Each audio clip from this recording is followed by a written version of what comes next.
Talento humano como ventaja competitiva. Y haciendo equipo nada más y nada menos con el doctor Mariano Herrera. Él justamente es doctor en educación, miembro del Centro de Investigaciones Culturales y Educativas, también, bueno, de la Universidad Pedagógica Experimental Libertador, especializado en políticas públicas en educación, profesor de posgrado en distintas universidades de formación docente en América Latina. ¿Cómo está, profesor? Buenas tardes y bienvenido. Muchas gracias, todo bien, Gladys, gracias por la invitación. A usted, gracias por dedicarnos estos minutos haciendo equipo y por Venezuela, ¿no? Y hurgando un poco en la conciencia ciudadana, llevamos un seriado esta semana con diferentes aristas y la de hoy es justamente en esa formación de valores ciudadanos, el rol de la escuela, cuán importante es, ¿no? Hablaban también en estos días especialistas en otras áreas, sociólogos, que sin duda el núcleo familiar es fundamental. Ahí arranca buena parte de esa conciencia ciudadana, pero reforzado también por instituciones como la escuela, las universidades en general, pues, ¿no? Todos somos agentes de cambio. Y no sé si será por mi sesgo como educador bueno, trabajo 100% con estos temas del rol de la escuela en la sociedad y más en la sociedad democrática. Yo diría que la escuela y quizás se me interprete mal cuando uno lo dice así con desparpajo, es más importante que la familia. Y pongo un ejemplo sencillo, ¿no? Si un alumno de un colegio o de una escuela cualquiera hoy en día va con su papá y su papá va manejando ya sea su carro o en un transporte público, y es su papá el que maneja, y ese niño que es alumno de una escuela se guía por lo que hace su papá se come todos los semáforos rojos, no se para nunca detrás del rayado, sino que encima del rayado, ¿no? Ujú. Probablemente no respete a los peatones, toque corneta en sitios indebidos, en fin, está muy agresivo probablemente para cambiarse de canal, no pone la luz de cruce ni para cruzar a la izquierda o a la derecha, entrar a un garaje o cambiarse de carril en la autopista. Eso es lo que sucede y el niño lo va viendo permanentemente, todos los días, a cualquier hora que vaya. Eso es el valor que le transmite el papá al niño. En la Ujú. escuela hay que luchar contra eso. ¿Y contra qué está luchando? Contra la conducta del papá, ¿no? Y hay otro ejemplo. ¿Quién dice los niños no lloran y se vuelven entonces machistas, ¿no? Ujú. O racistas incluso? Eso no Ujú. sucede en la escuela, eso es en la familia esencialmente, ¿no? Eh, Puede que suceda en algunas escuelas que haya algún maestro machista o misógino, pero más que nada es en las propias casas de familia. Entonces, el rol de escuela es importante. Igual, pues, en la escuela tienen que suceder cosas que a lo mejor no están sucediendo igual en la sociedad. Por ejemplo, en la escuela puede haber una elección de delegados estudiantiles a cualquier institución del propio colegio, de la propia escuela, del centro de estudiantes o cualquier otra cosa. Ahí, pues, si se hace bien, todos votan con una propaganda sin agresiones, con Ujú. propaganda simplemente a favor de mis argumentos, bien reglamentado en términos de qué pueden y qué no deben decir los afiches de propaganda. Y luego entonces hay el día de la votación, una manera transparente de hacerlo, incluso el escrutinio con a lo mejor unos cartones transparentes donde se vea totalmente, y luego se hace el escrutinio delante de todo el mundo y gana el que ganó y no el que no ganó, ¿no? Ujú. Contrario a lo que puede estar pasando en la sociedad. Entonces, en la escuela está para que vayamos hacia la sociedad que queremos, que no forzosamente es la que tenemos, ni siquiera en la casa, ¿no? Entiendo. En las instituciones tampoco, pero en la casa puede estar pasando eso, ¿no? Ujú. Y además, en las casas puede haber, las casas no son una cosa homogénea, son heterogéneas. Las familias, hay unas con mayor, otras con menor nivel educativo, otras con mayor, otras menor conciencia democrática. Entonces, eso lo compensa la escuela, o lo debería compensar la escuela. Por eso es que digo Ujú. que debería ser así. Y voy a decir una cosa todavía más provocadora. Lamentablemente, lo que está siendo más influyente en el comportamiento de la sociedad es la familia, y por eso todo el mundo se come la luz, Mm. porque no hay nada que lo compense fuera de la familia, ¿no? Que debería ser la escuela o la universidad, ¿no? Entonces, Sí. Lo que digamos, pasa es que el ideal sería también que esas familias como núcleo pues sean familias funcionales, ¿no? No disfuncionales, que pueda uno ir evolucionando como sociedad para que eso ocurra. claro, pero no forzosamente es Sí, disfuncional, sí. fíjate. Eso es como una Hay utopía. un ejemplo muy clarito. En 1925, Emil Durkheim, que es el primer sociólogo de la educación conocido, hizo un estudio sobre una situación que había en Francia sobre el rol de la escuela y del docente. Y bueno, se sorprendió él cómo los campesinos, que eran analfabetas y además, vamos a decirlo de la manera más fea posible, pues ignorantes, no tenían conocimientos, sino supersticiones, pero se masifican las escuelas después de cierta época de la Segunda Guerra Mundial y empiezan a llegar los niños de todos los pueblitos rurales a las poquitas escuelas que empezaron a salir y empezaron a hacer más. Y los propios campesinos empezaron a construir o a prestar sus locales para que fueran escuelas, granjeros o cualquier otro lugar, incluso pues sitios más o menos al aire libre. Y el Durkheim les preguntó a esos campesinos y a la inmensa sociedad francesa, que en su mayoría en ese momento la escuela no estaba masificada, por lo tanto eran analfabetas, ¿no? Ujú. ¿Por qué confiaban tanto en la escuela y en los maestros? Y la respuesta, eso está estudiado, eso es un informe impresionante que se hizo, yo digo que es el primer estudio de sociología de la educación que se hizo en el mundo, con características rigurosas, ¿no?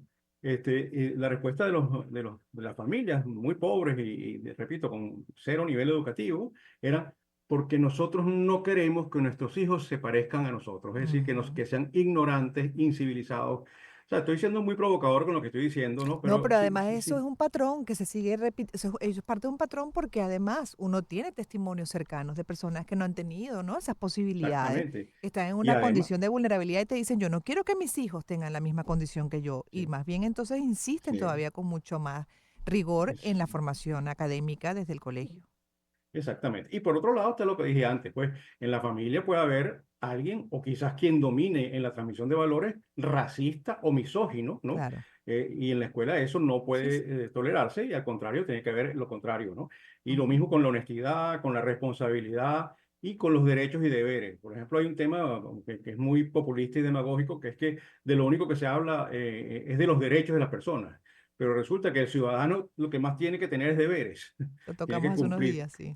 Mm. Sí, entonces en la escuela a veces se transmite esta idea y ahí sí en la escuela hay mucha tela que cortar, que se centra esencialmente en que los niños tienen derechos y por lo tanto los puedes convertir en unas personas consentidas, por decirlo una palabra sencilla, ¿no? Son niñitos que hacen nada más lo que ellos quieren y cuando tienen que hacer un esfuerzo para no hacer lo que quieren, sino lo que tienen que hacer, es un problema. Entonces Sí. ahí hay una cosa que hay que tener un balance entre derechos y deberes y últimamente, pues la palabra deberes, mi deber como ciudadano o mi deber como estudiante, está un poquito desvalorizada. Totalmente, totalmente. Pero además también creo que otro ejercicio que se debería siempre hacer o procurar, que es la relación entre el colegio y la familia.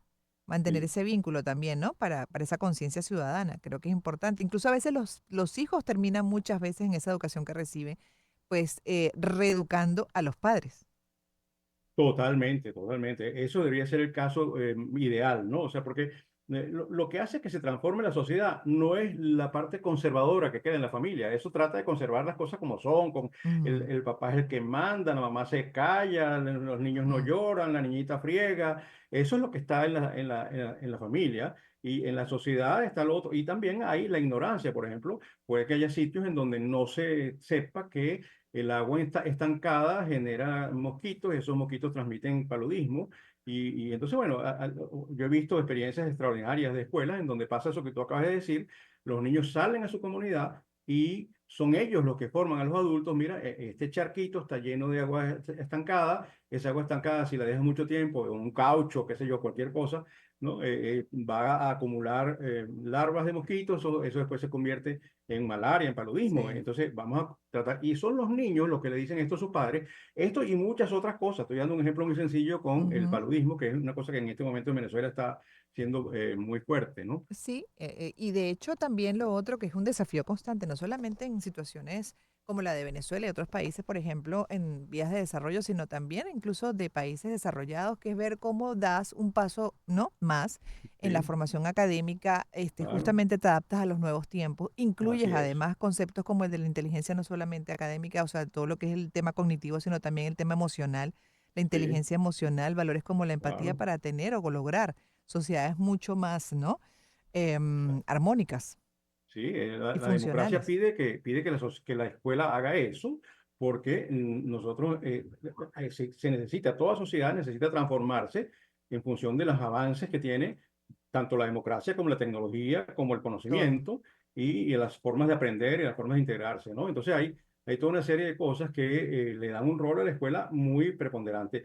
Y es la escuela, no solamente es un docente aislado. Un docente aislado en su aula, por supuesto, que es central, es muy importante, pero Ujú. que haya consensos en la escuela acerca de cómo cero tolerancia a que se rayen las paredes, a que se ensucien los baños o a que se lancen objetos en el patio de recreo que ensucian. En fin, todo eso no es nada más un docente, es una cultura de toda la Toda una escuela cultura. que hace que la escuela no se parezca a lo mejor a la calle donde vive el niño, donde hay quizás más Total. comportamientos inadecuados en ese sentido, Sí. ¿no? Y eso Sí. es lo que va a transformar la sociedad. Lo contrario es más difícil, ¿no? Lo contrario es más difícil, que sea la familia la que ella sola haga que la calle quede limpia.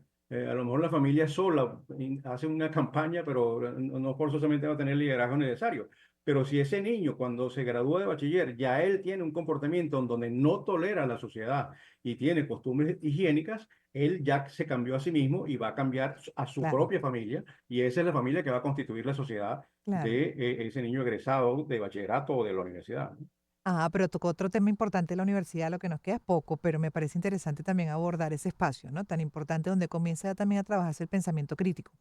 Pero vemos entonces situaciones, y eso es frecuente y ha sido así desde siempre, que bueno, también hay docentes que no solamente inculcan el pensamiento crítico, sino que de una u otra manera también terminan, y de acuerdo a la vulnerabilidad de ese joven o ese adulto joven, adoctrinando. Ha habido denuncias, por ejemplo, de universidades prestigiosas de Estados Unidos con este tema del conflicto entre Israel y Gaza.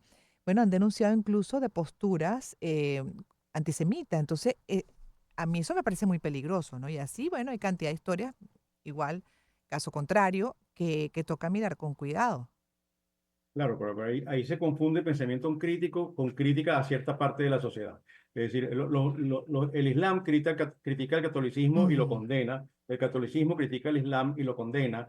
Y entonces, eso es lo que es la inculcación ideológica. Si yo soy islámico y estoy en una aula de clases, pues hablo mal del catolicismo si tengo esa creencia y esa ideología. Y lo mismo puede pasar con la democracia cristiana y el comunismo y tal, qué sé yo. Entonces, eso ujú, no es pensamiento crítico.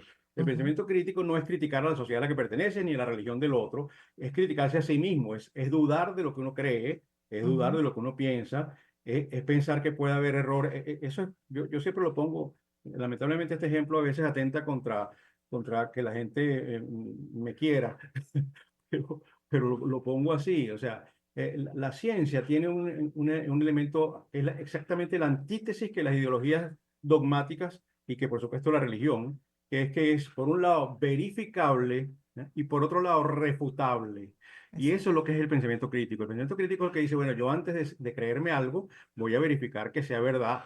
Y por otro lado, cuando creo que algo que es verdad, busco si es refutable, ¿no? Ese es el pensamiento más importante y es el pensamiento científico. Es el pensamiento de tener siempre una duda acerca de lo que te mandan por el WhatsApp o las redes sociales, hacerte Ujú, preguntas acerca de las ujú. que tú mismo estás creyendo. Mira, yo creo en lo que me dice este tipo. Bueno, a lo mejor hay que dejar de creer y ver lo que piensan otros, ¿no? Y leer un poco más sobre el tema. Eso es lo que es el pensamiento crítico. El pensamiento crítico es lo que en algunas universidades, eso que tú estás diciendo, es criticar la sociedad capitalista, por ejemplo, ¿va? Y Claro, como criticar que, corrientes. Y entonces lo que a mí como me así. mortifica, que entonces, ¿sabes? Son Sí, como entonces se corrientes vuelve que un van dogma y es la acentuando la antítesis, polarización. es la antítesis del pensamiento crítico, eso. O sea, ese Ajá. es el pensamiento dogmático.